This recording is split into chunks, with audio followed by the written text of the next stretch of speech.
pasajes, cómo estos pasajes nos ayudan a animarnos para seguir orando.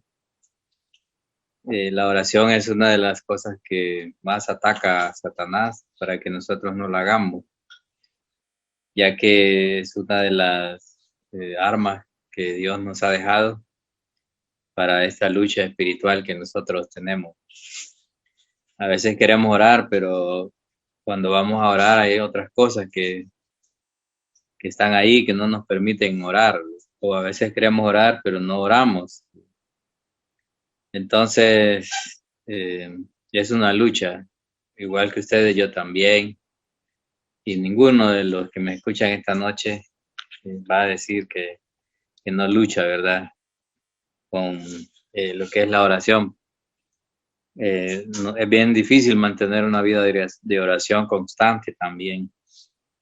A veces hay meses que oramos más, otros meses menos, hay días que oramos, hay días que no oramos, y es un poco complicadito, ¿verdad?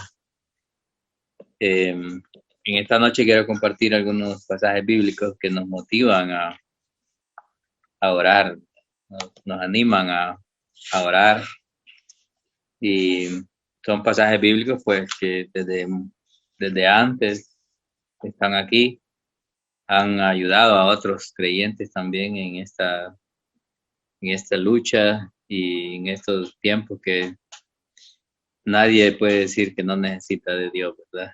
Todo el mundo necesita de Dios. Vamos a ir a uno de los primeros pasajes. Tenemos Mateo 6:6 y ahí mismo en 6:18, pero vamos a leer Mateo 6:6 también. Mateo 6:6 vamos a leer. Son pasajes muy conocidos que nos recuerdan esta noche de nuevo esto para nuestro corazón, nuestra mente. Mateo 6:6 dice: Mas tú, cuando ores, entra en tu aposento y cerrada la puerta, ora a tu Padre que está en secreto, y tu Padre que ve en lo secreto te recompensará en público. Ya sabemos todo el contexto de este pasaje, y Jesús está enseñando a sus discípulos y a las personas que le escucharon cuál debe ser la motivación por la que uno ora. Y no debe ser que otras personas se den cuenta que uno ora, o que otras personas lo miren orando a uno, o orar, perdón, por querer que otras personas se impresionen con nuestra vida de oración. Esto lo practicaban los fariseos, los escribas y otras personas más que había en aquellos tiempos. Pero también en los tiempos pasados, tiempos de hoy, a veces podríamos nosotros confundir la verdadera motivación. Ahora, la motivación de estas personas que menciona Jesús ahí para orar era recibir recompensas. Recibir recompensas, y no estaba hablando de recompensa material, podría ser que algunos también cobren por hacer alguna oración, ¿verdad? Por hacer alguna sanidad, eh, por orar por alguna situación, sino que podría ser una recompensa de parte de Dios, según ellos, ¿verdad? Y dice el versículo 6, más tú, que es un contraste entre aquellos que oraban para recibir una recompensa, y también dice, más tú, cuando ores, estamos en el versículo 6, entra en tu aposento. Esta palabra aparece bastante en la palabra misma, y era un lugar especial arriba de la casa donde las personas utilizaban ahí para orar y también para sus comidas, ¿verdad? Su cena. Y cerrada la puerta, significa que era un lugar cerrado y que nadie miraba. Ora a tu Padre que está en secreto. Entonces, esta es una oración que podríamos decir una oración secreta. Nos encanta andar diciendo, mire que hoy oré aquí, oré allá, pero esto que Jesús nos enseña es que nadie debe darse cuenta que usted está orando. Hablando de las personas, pero sí hay una persona que es nuestro Dios que sí se da cuenta que usted ora. Ora a tu Padre, dice que está en secreto. Entonces, en vez de estar preocupados porque las personas se den cuenta que nosotros somos personas que nos gusta orar o que oramos bastante, nuestra preocupación debe ser que el Señor sea el que mire nuestra vida de oración. Pero el punto que quiero compartir aquí, que nos quede el pensamiento, es que qué bueno es nuestro Dios. Nuestro Dios no es injusto, dice la palabra, para olvidarse de lo que nosotros hacemos.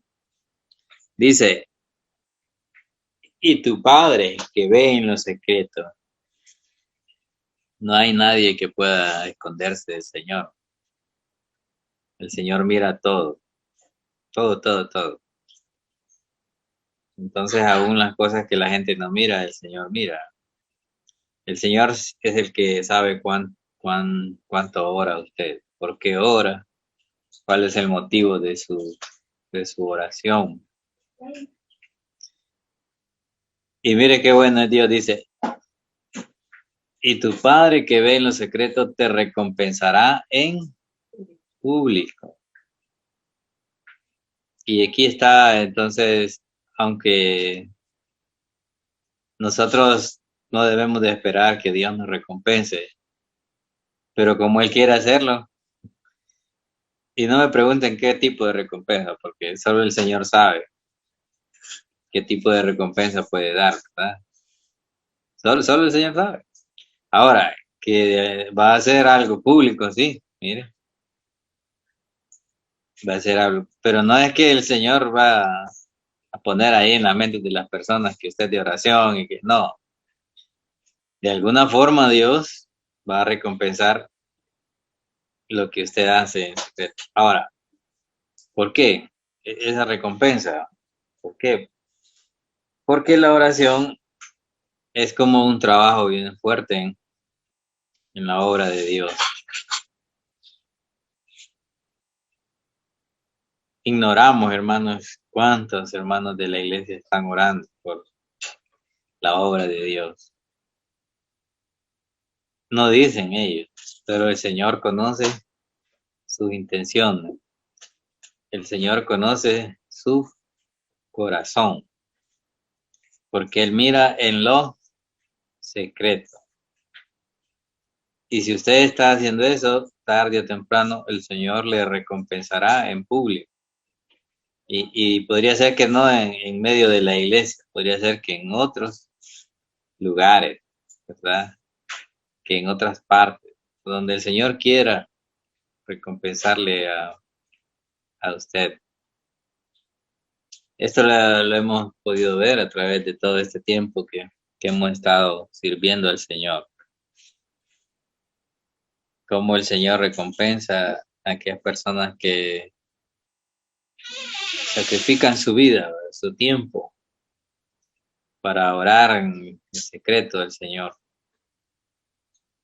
Muchos hermanos, hermanas, sacrifican tiempo, bastante tiempo para orar al Señor. Como estamos hablando de motivaciones para orar, ¿cuál es la motivación que el Señor presenta ahí?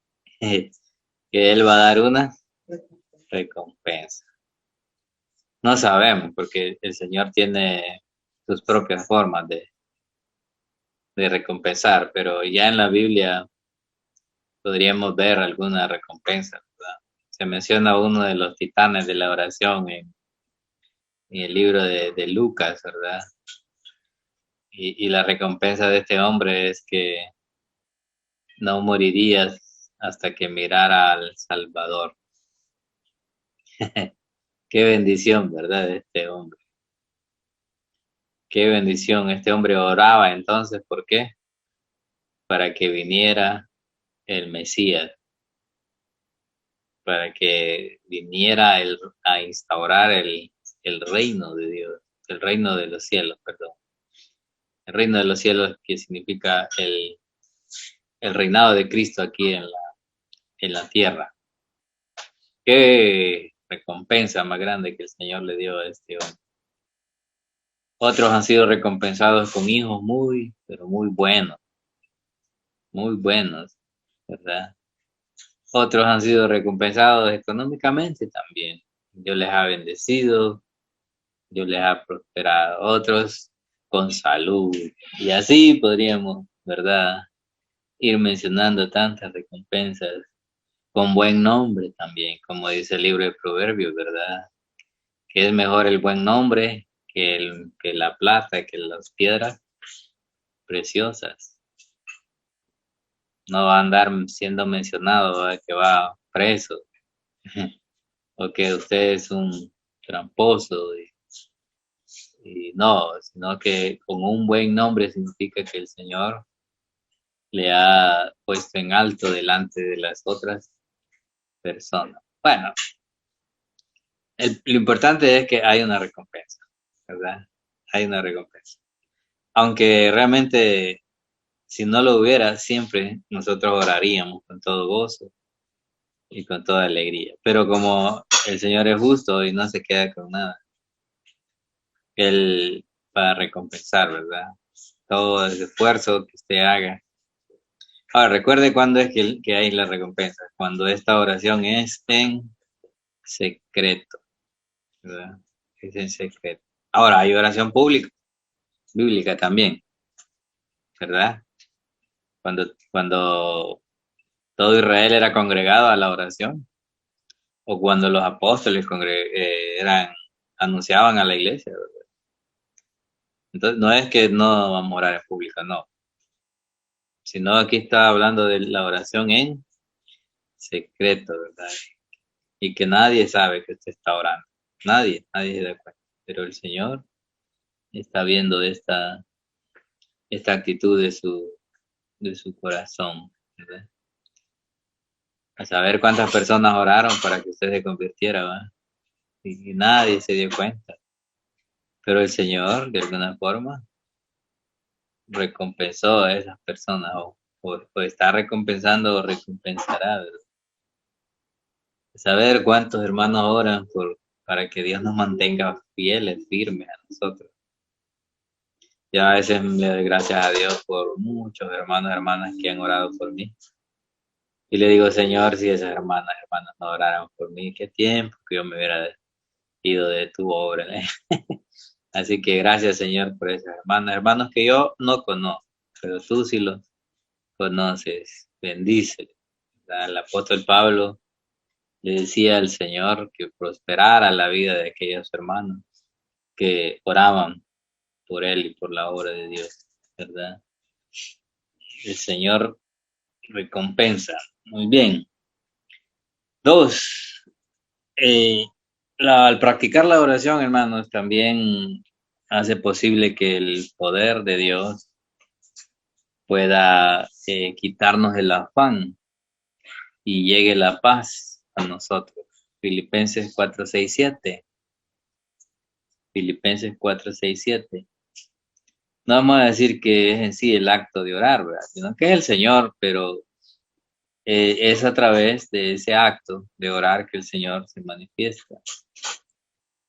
Estos tiempos, bueno, aunque todo desde que el hombre fue hecho por Dios y empezó a vivir aquí en la tierra, eh, el hombre se preocupa, se afana Y somos tan débiles, como decía cierta hermana el domingo después que prediqué y estábamos hablando de somos tan débiles que cualquier cosita nos hace tambalear. Por nada estéis afanosos, el 6, ¿verdad? Este es el apóstol Pablo. Ahora, no es que el apóstol Pablo no se afanó. No, cuando tantas preocupaciones que tuvo el apóstol, si ustedes ya han leído las cartas del apóstol, ¿verdad? Pero ya cuando él escribe esa carta ya ha aprendido mucho acerca de que debemos de dar al Señor el control de nuestros problemas, de nuestras necesidades, de nuestros anhelos, de nuestras preocupaciones, de nuestros planes, de nuestros temores, angustias. Y yo sé, hermanos, que no es fácil, ¿verdad? Eso, porque constantemente estamos enfrentándonos a esto. Pero Pablo escribe, por nada estéis afanosos, si no sean conocidas vuestras peticiones delante de Dios. Entonces, ¿qué es lo que trae el afán? Pues cosas, ¿verdad? Cosas, como yo ya he predicado, aún cosas pequeñas pueden traernos ansiedad, preocupación, como Marta, ¿se acuerdan? Que aún servir a la comida, cocinar, le estaba muy ansiosa. No digamos ya cosas mayores, como preocupación por no tener trabajo, preocupación por la salud de los hijos, preocupación por económica que no ajusta el dinero para todo el mes, preocupación por situaciones que están fuera del control de nosotros, que de repente surgen en la vida que nosotros estamos ahí viviendo. Y en vez de eso dice que vamos a presentar esas cosas que nos afanan, que nos preocupan, que nos quitan el sueño al Señor. Y esas peticiones debemos de ponerlas, decirle al Señor esas cosas, ¿verdad? En toda oración y ruego con acciones o con acción de gracia. O sea, agradecidos porque el Señor va a ayudarnos. Y la paz de Dios, entonces, en vez de la ansiedad que tenemos allá, en vez del afán, de la preocupación,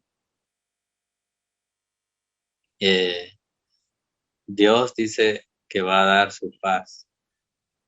Dice que sobrepasa todo entendimiento debido a que no, quiere decir, no puede comprenderse eso. Cómo usted y yo podemos estar gozosos, confiados en medio de tantos problemas. Porque no crea que los problemas solo es a usted que lo azotan. No, es todo el mundo, aún los no creyentes como los creyentes. Pero como estamos hablando aquí de creyentes de Cristo Jesús, porque para un no creyente lo primero es recibir a Cristo. Nosotros ya estamos y en Cristo. Y Pablo nos anima a que a través de la oración entreguemos esos asuntos que nos afanan, que nos estresan.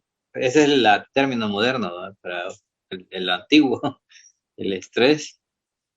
Eh, entonces, que le pongamos al Señor esa preocupación, ¿verdad? Y entonces la paz de Dios que sobrepasa todo entendimiento. Aún uno mismo no entiende cómo el Señor es que eh, trae esa paz a nuestros corazones. Y también dice que guardará nuestros pensamientos sujetos a Cristo, porque a veces nuestros pensamientos vuelan y no están centrados en Cristo, sino que están centrados en las cosas que nos pasan. Entonces esa es una motivación para orar, porque ¿quién de nosotros no experimenta ansiedades, preocupaciones? Va desde la preocupación, afán pequeñito, hasta el más grande que pueda tener uno, más fuerte. Cuando oramos entonces, hermanos, viene la ayuda de Dios, ¿verdad? viene la paz de Dios. Y esa paz es la que nosotros necesitamos para estar sobre las circunstancias, para poder salir victoriosos en los problemas de esta vida diaria. Hemos visto dos, ¿verdad? Uno, que Dios da recompensa cuando oramos. Aquí la recompensa es la paz de Dios y que guarda nuestros corazones, nuestros pensamientos, en Cristo Jesús. O sea, cambiamos nuestros pensamientos, de estar pensando en el problema, lo pasamos a Cristo, confiando en Él, que Él va a ayudarnos en ese problema. Y de veras, hermanos, que muchas veces nos hemos afanado de balde, como decimos nosotros, porque el Señor nos ayudó a resolver ese problema. 3. Algo muy común, hermanos, el día de hoy es la tristeza. Al orar, hermanos, hace posible que el Señor nos fortalezca y nos ayude a combatir la tristeza. No todo el mundo, hermanos, padece de esta situación, pero las estadísticas hablan de que hay muchas personas que sufren de depresión. Santiago 5:13a dice: si alguno está triste, haga oración. Así dice el pasaje. Si alguno está triste, haga oración. O sea, ¿está alguno entre vosotros afligido? Haga oración. Este es un mal que cada vez más y más avanza en el mundo entero. Estaba escuchando la predicación del pastor Adrián Arroyo y estaba dando estadísticas de cuántas personas se enferman, ¿verdad?, de depresión en los Estados Unidos. Bueno, cuando él ya murió, pero cuando él estaba todavía en el ministerio acá, en la tierra. Y de allí había una estadística de cuántos millones gastaba el gobierno de Estados Unidos en la droga, o sea, en el medicamento, para que les dan a las personas que padecen de depresión, ¿verdad? Para alegrarlas, para ayudarles. Porque si la depresión no es tratada, también podría llegar a sufrir algo más avanzado. Pero mire que aquí hay una pastillita que el gobierno no gastaría, ¿verdad? Ni nosotros. Y dice acá entonces: ¿está alguno entre vosotros afligido? Mire, la aflicción o la depresión puede llegar a cualquier creyente. Y ya sea un creyente espiritual, hermano, porque hay gente que a veces quiere como decir que la tristeza solo les da a aquellos creyentes que no son espirituales. Si no, entonces, hermano, no tendríamos a Elías, ¿se acuerdan? Y aquí mismo se menciona, ¿verdad? Pero ¿qué dice la Escritura, hermano? Que Elías era hombre sujeto a pasiones semejantes a las nuestras. ¿Qué es pasiones? Debilidades, cosas, ¿verdad?, que uno sufre. Entonces, cualquier ser humano, ya sea creyente o no, está expuesto a una aflicción, a una depresión. Y si usted nunca ha padecido de eso, dele gloria a Dios y dele gracias a Dios. Pero si usted de vez en cuando se pone triste, ¿verdad?, afligido, deprimido, como que no le haya salida a la vida, como que está en una caja que agarra para un lado y para otro y nada, y no le alegra nada en la vida, ¿verdad? Ni aún aquella cosa que antes le daba gran gozo, gran alegría. Ahora nada que le alegra. Aquí dice la palabra que oremos, He visto hermanos con tanta carga de aflicción que han entrado no solo en la oración, sino también en el ayuno por semanas enteras. para poder soportar la aflicción, ¿verdad? La tristeza.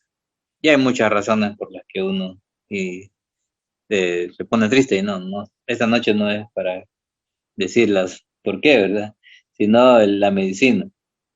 Y la recompensa aquí, pues, es que el Señor va a dar esa fuerza, esa fortaleza para ayudarnos en esa tristeza, ¿va?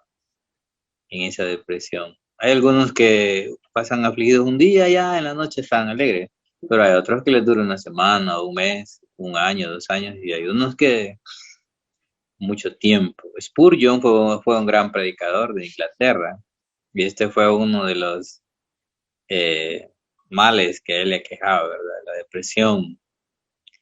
Leí unas frases de él la otra vez y dice que la depresión para él era como esos perros de casa que nunca dejaban de perseguir, que nunca dejan de perseguir a su presa. Esa es la palabra, ¿verdad?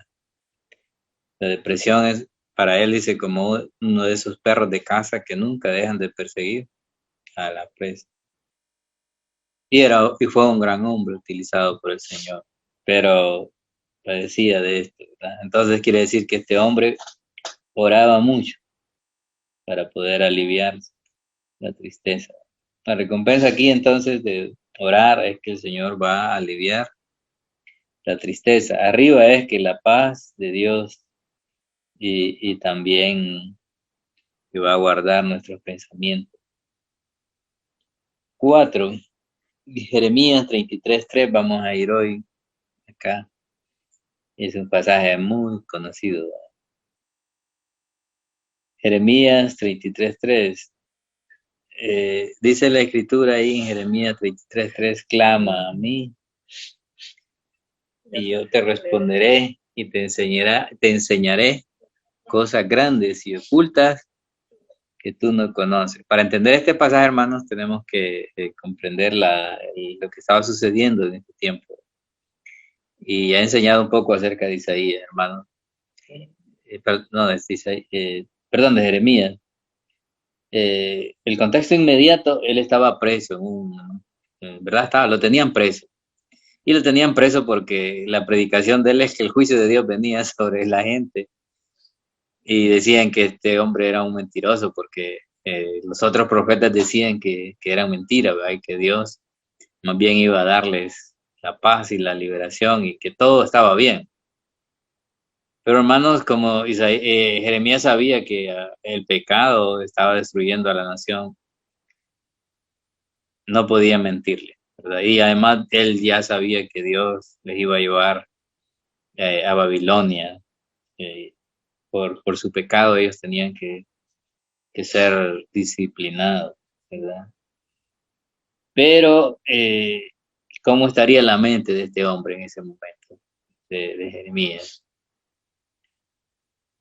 Se le da un título a este profeta y se dice el profeta llorón, lo que significa que el ambiente o la personalidad o lo que le tocó vivir, hermanos, a este hombre fue triste, ¿verdad? Y lo que él le tocó ver y las luchas que él tuvo con las personas, desde que Dios lo llamó siendo niño, Dios le dijo, ¿verdad? Que la gente no le iba a escuchar. Me imagino. A veces uno se preocupa cuando después de muchas predicaciones los hermanos no cambian. Pero a Jeremías desde antes de que le empezara las prédicas, Dios ya le había dicho que ni le iban a escuchar la gente. Este era peor, ¿verdad? Entonces, el corazón de este hombre y su mente y todo eso necesitaban una palabra de Dios para sostenerlo, para animarlo. Pero Dios, ¿qué le dice? Clama a mí, o sea, ora a mí, búscame. Y cuando dice clama es con una actitud de mucha, como cuando uno necesita algo y clama, ¿verdad? Por eso que uno desea. Por eso Dios le dice al profeta, clama a mí, ¿verdad? Ora pues a mí. Y dice, y yo te enseñaré, yo te responderé, te enseñaré cosas grandes y ocultas que tú no conoces. Aquí, hermanos, es que la recompensa es cuando nosotros oramos y buscamos con anhelo de nuestro corazón a Dios. Es que la recompensa es que Dios nos trae más revelación. Y no estoy hablando de la revelación que el Señor me habló ahora en estos tiempos, hermano, porque tuve un sueño. Hoy en estos tiempos en realidad la revelación ya está ahí en la palabra. Pero Pablo oraba por los hermanos para que Dios les revelara lo que a él ya le había revelado y Pablo ya lo había escrito. ¿Por qué, hermano? Porque muchos hermanos estudian la Biblia pero no entienden, no reciben, ¿verdad? Dios no les abre la mente. Son como aquellos discípulos de Jesús que iban camino de Maús y Jesús iba caminando con ellos y conversando con ellos y no conocían a Jesús.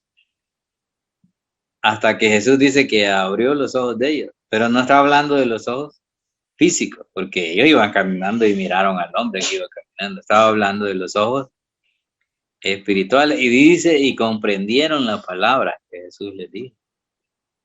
Uno puede estar leyendo, hermano, la palabra de Dios y no entender qué es lo que Dios está queriendo decir, ¿verdad?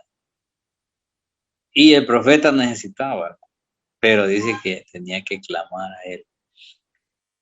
Y nosotros también, hermanos, necesitamos recibir revelación de parte del Señor. Revelación que ya está escrita, pero necesitamos que comprenderla, entenderla, vivirla y que esa revelación del Señor que está ahí en la palabra de Dios ya nos dé todas las respuestas.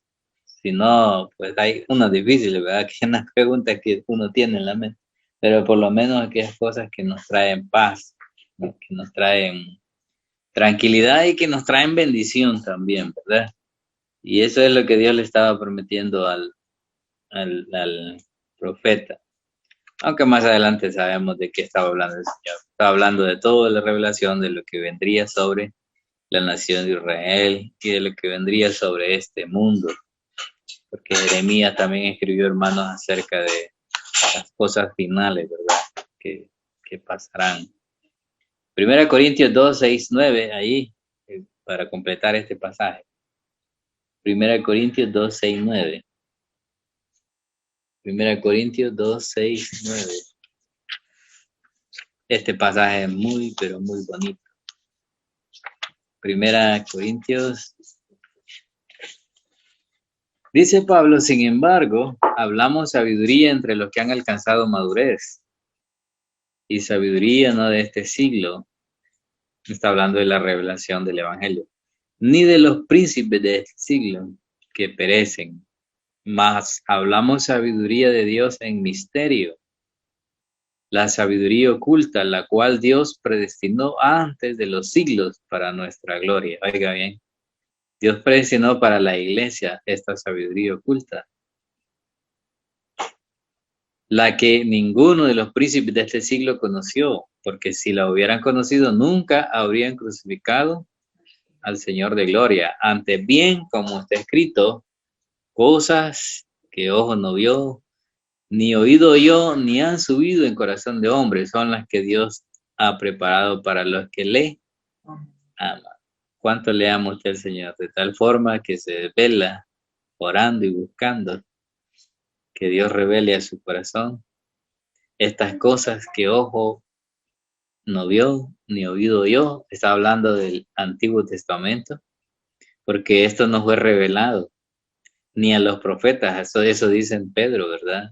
Que los profetas del Antiguo Testamento buscaron diligentemente el tiempo, la hora, la persona, pero no entendieron la revelación. Esta revelación de hoy del Evangelio, de la gracia, solo es dado hoy a la iglesia, pero muchos no entienden, ¿verdad?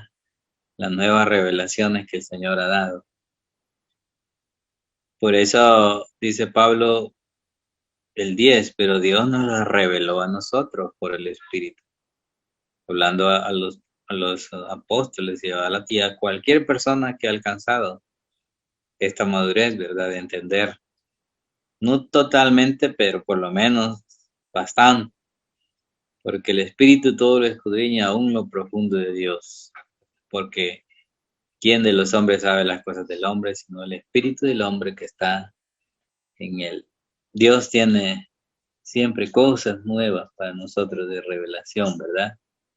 Y no estoy hablando, como les dije, de revelación, porque ya no hay más revelación, hermano. Ya está todo. Pero la revelación ahí significa entender, comprender qué es lo que Dios ha preparado para nosotros. La recompensa ahí, entonces, hermano, es que recibimos, ¿verdad?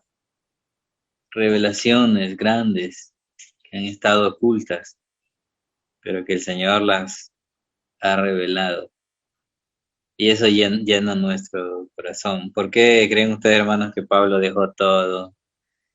¿Y por qué sirvió tanto a Dios? Porque él llegó a comprender todo.